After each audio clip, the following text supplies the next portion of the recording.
Opa, aqui é o Luiz Felipe, o Luiz Dev, e neste vídeo eu quero te mostrar na prática dois conceitos centrais do Domain Driven Design, do DDD. O primeiro vai ser Value Object e o segundo Aggregate Root, e eles atuando aí em conjunto. Para isso, a gente vai usar um domínio que foge do convencional do e-commerce, que é o de empréstimo de livros em uma biblioteca. E no final a gente vai usar tudo isso em um programa console para ver funcionando na prática. E já aproveita para curtir o vídeo e se inscrever no canal para seguir evoluindo no .NET. E antes de falar de DDD, que é o Domain Driven Design em si, eu vou criar um tipo de apoio que eu uso muito nos meus domínios, que é o Result. Então vou mostrar aqui, abrir o nosso core, e como temos apenas essa única classe que está criada, vamos realmente criar toda a parte do domínio do zero aqui neste vídeo. Então, a ideia do result é bem simples, tá? Então, os métodos de domínio, eles não precisam ficar jogando exception para tudo. Então, em vez disso, eles retornam o result dizendo se deu certo ou não. Inclusive, também é utilizado a nível de camada de aplicação, API, entre outras partes do seu projeto. É comum utilizar esse padrão. Então, temos aqui a nossa propriedade isSuccess e isFailure, onde isFailure é o oposto aí do isSuccess, claro. E temos uma string error, que é para indicar qual é o erro que está sendo retornado aí dentro da nossa aplicação. Temos aqui um construtor e aí temos alguns métodos em si internamente, que seria basicamente métodos retornados a sucesso e falha, que eles vão utilizar de certa forma aí o construtor do nosso result para inicializar um novo objeto, inclusive permitindo aí um tipo genérico result de t, que está definido aqui logo abaixo, que herda de result e simplesmente define aí um tipo genérico nullable para você inicializar o result com um valor. Então, claro, caso o tipo, né, o resultado final seja uma falha do tipo genérico, ele vai passar aqui o tipo default para inicialização do nosso result de t e por aí vai. Então vamos usar tudo isso aqui dentro aí do nosso domínio, tá bom? Agora a gente começa de fato a aplicar DDD criando um Value Object. Já temos aqui uma pasta aqui do Value Objects, temos aqui o nosso projeto .core, lembrando, algumas pessoas preferem utilizar o .domain, tá? No nosso caso a gente segue mais a terminologia da arquitetura limpa e geralmente estamos aí familiarizados com o .core, mas se você usa .domain também está tudo certo. Realmente esse tipo de discussão eu não gosto, eu acho que o que importa mais é o time estar alinhado com relação aos termos, fechado? Vamos criar aqui um Value Object, vou criar aqui uma classe e dentro do nosso domínio de empréstimo de livros, nós vamos aí criar um Value Object chamado ISBN. Então, o que seria esse ISBN? Lembrando aqui do conceito do Value Object, eles não têm identidade própria, ou seja, ele é definido só pelos valores, né, das suas propriedades. Ele é idealmente imutável e também costuma encapsular validações e regras daquele conceito. Então, no nosso caso, o ISBN, ele é um Value Object clássico, tá? Então, eu vou criar ele aqui como um record, porque afinal os records eles já tratam igualdades por valor, o que é perfeito aí para um value object. Combinado? E vou deixar ele também selado, afinal não tem necessidade de deixá-lo aberto para herança. Então vamos começar aqui com o seal record e finalmente aqui vamos definir basicamente uma propriedade, que vai ser aqui o nosso value. Vamos começar aqui por alguns detalhes bem importantes. Primeiramente, o nosso construtor e nossa propriedade vão ser privados. Então vamos ter aqui o nosso value, que é o valor do SBN, e o valor vai ser igual ao valor, tá? Esse é o nosso construtor.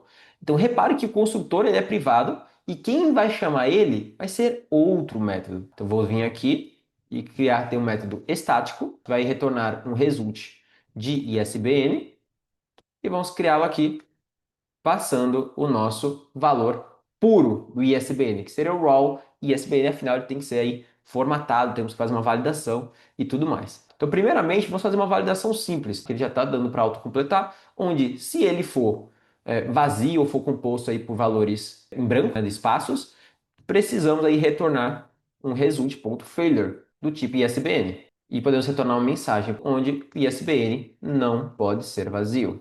Vamos adicionar aqui a referência que é a nossa referência ao nosso result. Perfeito.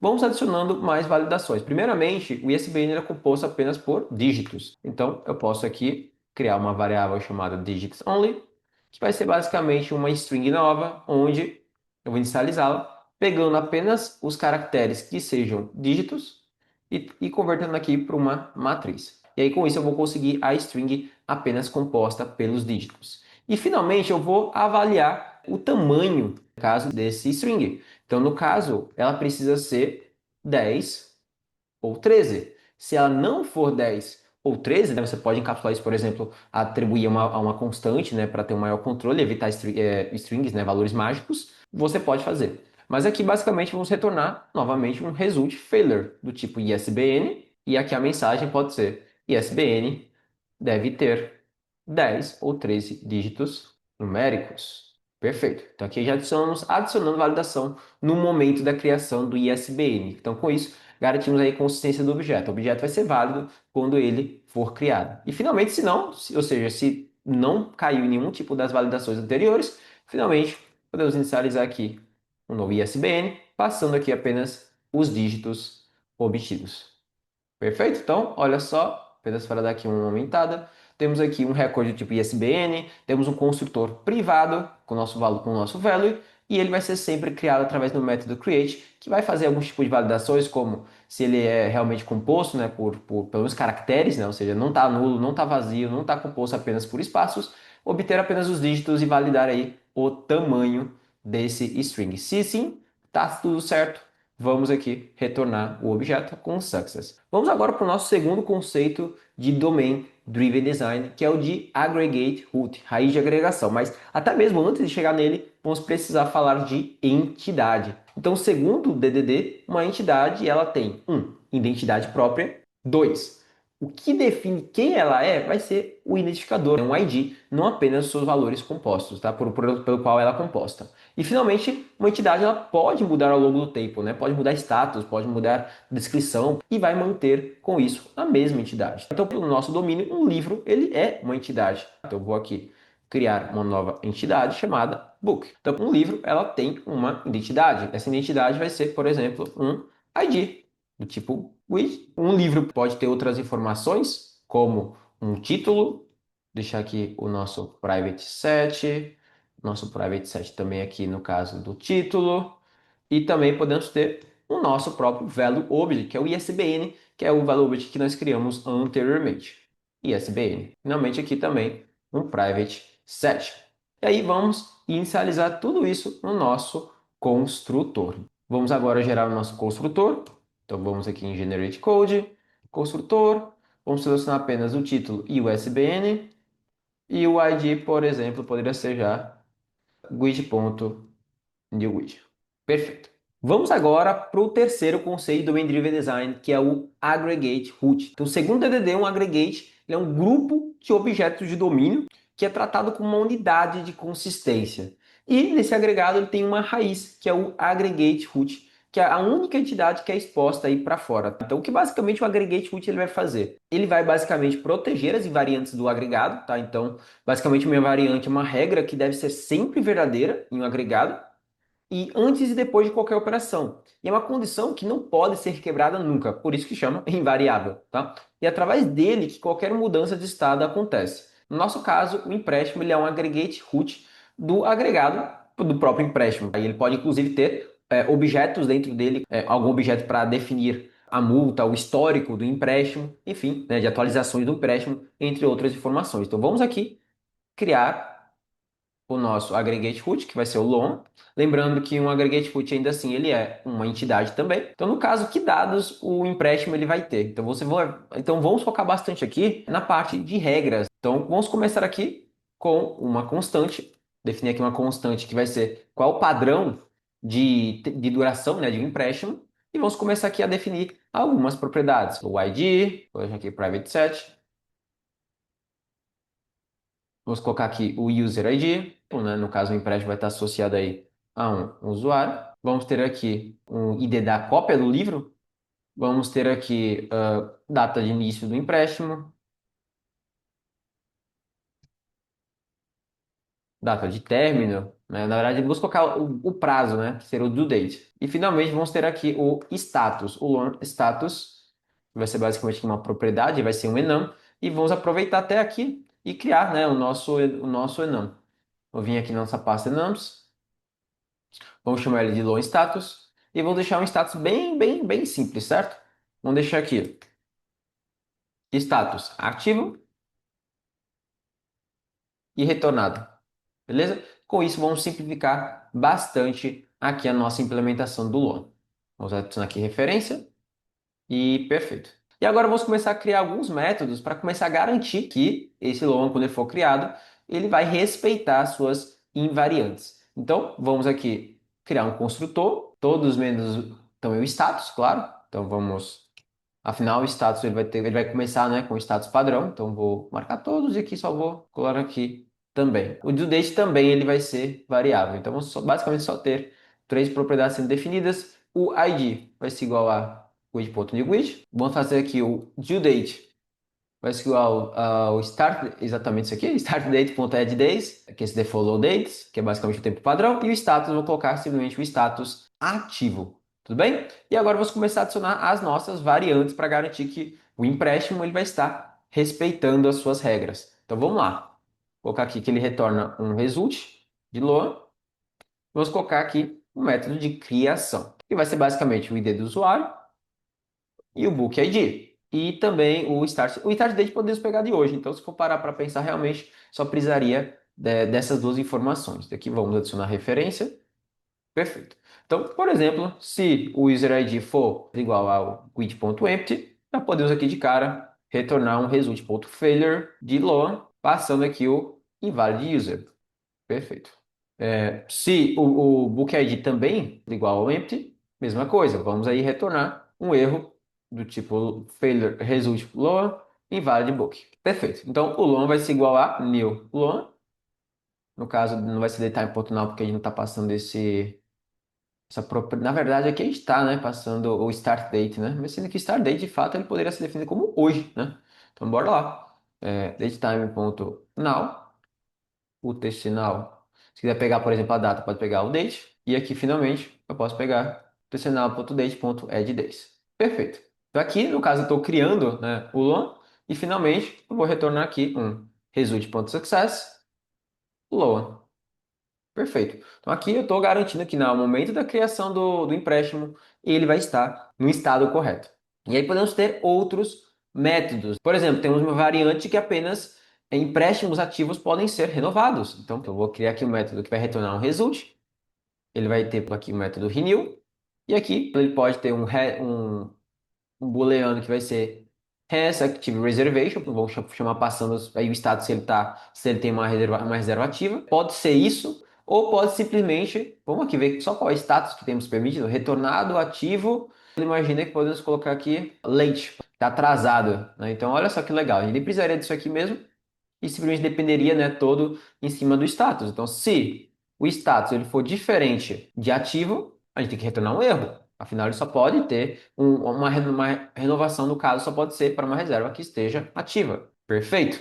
Tá? E aí, em cima disso, o que vamos fazer? Né? Vamos precisar atualizar a data de início. Então, vai ser ponto UTSinal ou até mesmo, né, temos uma versão aqui que é ponto today. E a data fim vai ser igual ao quê? Novamente, a data de hoje, adicionando os dias em cima do default loan days, que é mais 14 dias a partir de hoje. Posso renovar no último dia, ele vai adicionar mais 14 dias, por exemplo, em relação a hoje. Então aqui respeita a invariante de que apenas empréstimos de ativos podem ser renovados. É isso, senão tem que retornar aí um erro, tá? E aqui finalmente vai retornar aí um result.success padrão. Por exemplo, podemos criar um segundo método que vai retornar o result também, vai ser registrar o retorno desse livro. Então, o que pode acontecer aqui quando for registrar o retorno? Se o status estiver já como retornado, eu vou retornar o erro, né? Afinal, ele tem que estar ativo. Então, eu vou aqui, retornar ponto .failure, esse empréstimo já foi retornado. Perfeito?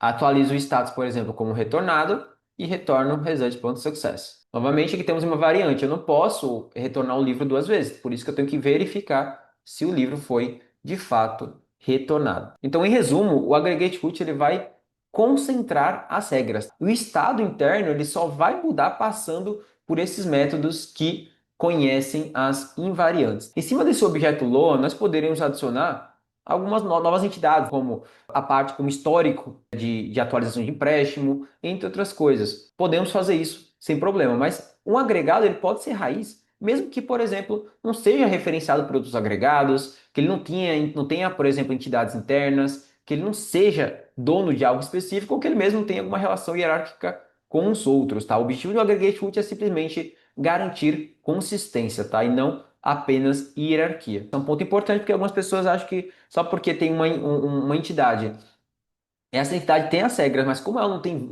toda uma árvore, né, de objetos internos, dependências e tudo mais, ela não é aggregate root, o que não é verdade segundo o Domain Driven Design. Fechado? Perfeito. Então aqui, se eu quiser, por exemplo, em algum momento, um empréstimo, ele vai ter uma entidade, podemos colocar assim, vamos ter aqui uma entidade Loan Update, histórico de fato, né, Loan History. Então, imagine que eu possa ter aqui uma segunda, um Loan History. Então, imagine que eu vou ter aqui um ID. Posso ter, por exemplo, aqui simplesmente uma data, update date. Aqui no caso vai ficar um ID maiúsculo. Pronto, né? Na verdade, Pascal. E perfeito, pode ter um status e poderia ter, por exemplo, aí uma descrição. Vou deixar bem simples, tá?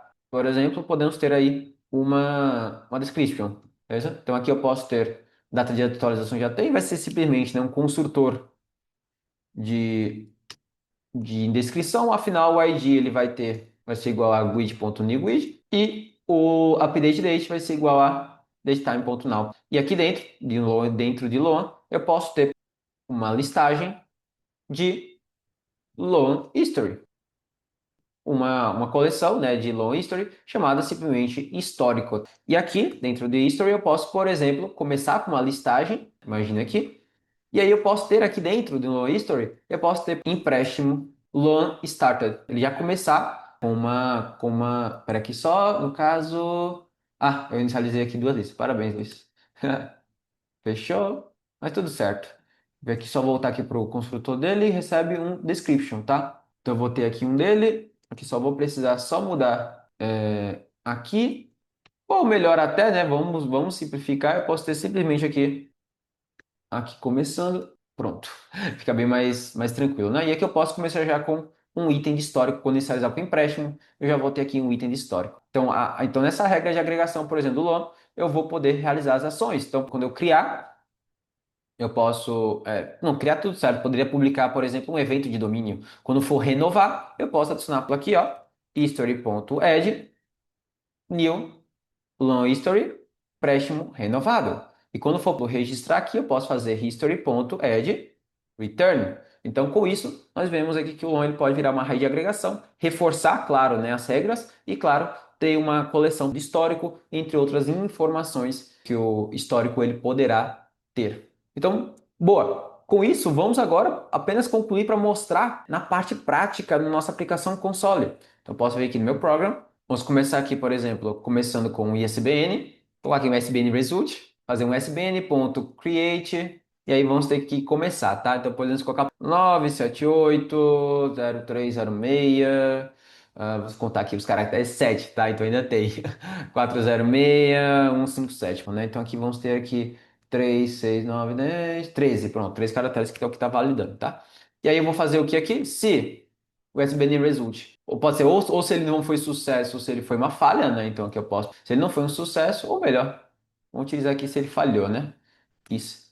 Failure, eu posso aqui printar aqui o erro. Se não, eu posso fazer o quê? Aqui posso fazer aqui o ISBN vai ser igual a ISBN result.value, pegar o valor, e aí eu posso fazer eu posso imprimir, né, na tela o nosso ISBN. Então, fazer aqui, ó, valid ISBN, passando aqui o nosso ISBN. Perfeito? E agora vamos começar aqui. Vou fazer o user ID vai ser um guide new guide. Fazer aqui o nosso book ID vai ser igual a um guide.newguide. Perfeito? E aí eu vou fazer aqui gerar um Loan. Então vou fazer loan.create, passando aqui o meu book e o book ID, tá? E aqui eu posso novamente, né, fazer uma checagem se foi um sucesso ou se não foi. Nesse caso eu vou fazer mais simples. Eu vou começar aqui pelo sucesso. Então se ele foi um sucesso, olha só o que eu posso fazer aqui. Eu vou pegar um empréstimo que vai ser o loanresult.value. Eu vou poder fazer aqui um console, né? Loan ID. Eu posso colocar outras informações aqui, como due date, vai ser igual aqui, ó, loan.duedate, e aí eu posso aqui até mesmo formatar por exemplo, né? Apenas para ir mostrando. Depois eu posso fazer aqui um renew result, só que aí não vai mudar muita coisa, né? Porque eu vou ter, olha só, vou fazer renovação, porque vai pegar em partida a data de hoje, mas está tudo certo aqui.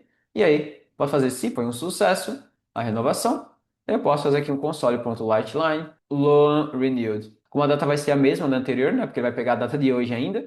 E se não, posso mandar renew result.error. Beleza?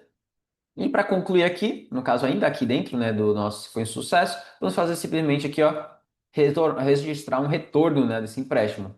Vou colocar aqui register return e finalmente, se ele foi o retorno, né, no caso foi um sucesso, eu posso simplesmente fazer que o empréstimo, né, já foi registrado e concluído.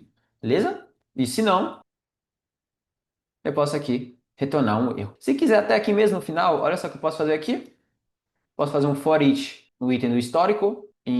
Cadê aqui? Podemos fazer o long.history. Opa, volta. E aqui eu posso, por exemplo, imprimir o histórico, tá bom? Na verdade, eu não quero imprimir o item, eu quero imprimir, por exemplo, a descrição. Eu posso imprimir até a descrição, barra data, podemos fazer alguma coisa nessa linha, mas vamos lá. Console.readline para concluir aqui. Antes de executar a parte final aqui do nosso código, só um ponto importante que eu vou ter que fazer é uma sobrescrita do toString, né? Para ele retornar aqui o valor do ISBN, perfeito? Porque eu não tenho acesso ao valor interno do nosso ValueObject, beleza? Aí quando ele executar essa parte, ele vai retornar o valor utilizando o override do toString. Então vou executar aqui. Olha só que legal. Valid ISBN, Loan ID, data de entrega, né? Data de prazo, na verdade. Loan, né, empréstimo renovado, empréstimo registrado. Temos aqui. Empréstimo iniciou, empréstimo renovado, tá? Então, afinal, temos vários empréstimos, vários console write line, e no final aqui ele fez a sequência, que o empréstimo iniciou e o empréstimo aí foi renovado, tá bom? Neste vídeo eu te mostrei aí os principais conceitos de entidade, Value Object e Aggregate Root, e também um exemplo mais completo deles em prática em .NET. Em resumo, eu mostrei como o Value Object ele garante imutabilidade desde a sua criação, ele não tem identidade, lembrando disso. Também como uma entidade ela representa a identidade nesse caso, e finalmente como o Aggregate Root ele consegue proteger as invariantes e também mantém o agregado sempre em um estado válido através aí das suas validações, podendo conter aí, por exemplo, outras entidades, value objects e tudo mais. E mais escrever código, você vê como modelar regras de negócio na prática com o .NET. Então, se você curtiu esse tipo de conteúdo sobre Domain Driven Design, modelagem de domínio, comenta aqui embaixo qual parte você quer ver mais aprofundada nos próximos vídeos. Posso trazer conteúdos, por exemplo, sobre eventos de domínio, agregados mais complexos, ou mesmo como mapear tudo isso com o Entity Framework Core. Se você quer acelerar sua carreira em .NET e aprender de forma mais próxima comigo, eu te convido aí a conhecer minhas formações e mentorias. O link vai estar aqui na descrição do vídeo. Forte abraço e até o próximo vídeo.